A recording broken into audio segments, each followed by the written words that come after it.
with the current president, who's visiting the Grand Canyon today.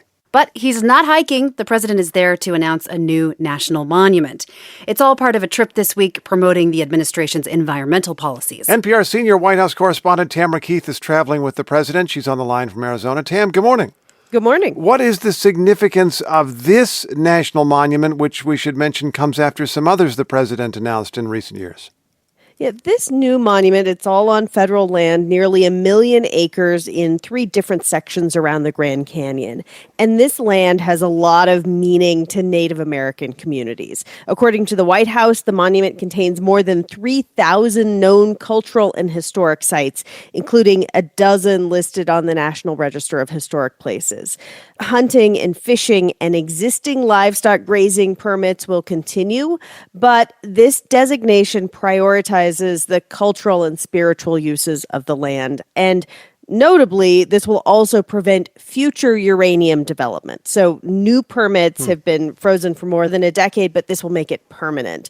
It's something that tribal leaders in the area have been calling on for years. U.S. Interior Secretary Deb Haaland, the first Native American secretary, discussed the significance with reporters on a call yesterday. These special places are not a pass-through on the way to the Grand Canyon. They are sacred and significant unto their own right. They should not be open to new mining claims and developed beyond recognition. And she visited the area in May and said it was one of the most meaningful trips of her life. Tam, Sarah said a moment ago this is part of a trip promoting environmental policies. Is there something more to this trip than the monument? So when we asked about this, a Biden administration official tied this trip at least in part to the extreme heat that the Southwest has been experiencing this summer. It also comes on the 1-year anniversary of this big climate and healthcare bill that was passed under the name the Inflation Reduction Act. So today, Biden will also be announcing $44 million in funding to boost climate resilience in national parks all over the country. More broadly, in the first 2 years he was in office, he worked with Congress, sometimes it was bipartisan, sometimes it was just Democrats, to pass a bunch of bills, big bills. Now they're in the implementation phase.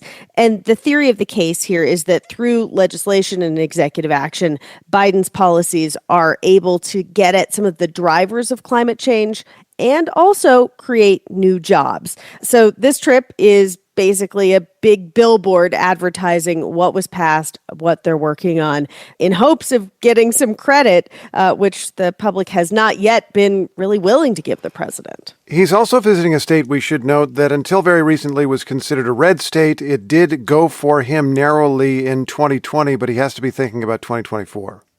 Right. And this monument designation is broadly popular here in Arizona, though some ranchers in the uranium mining industry are raising flags.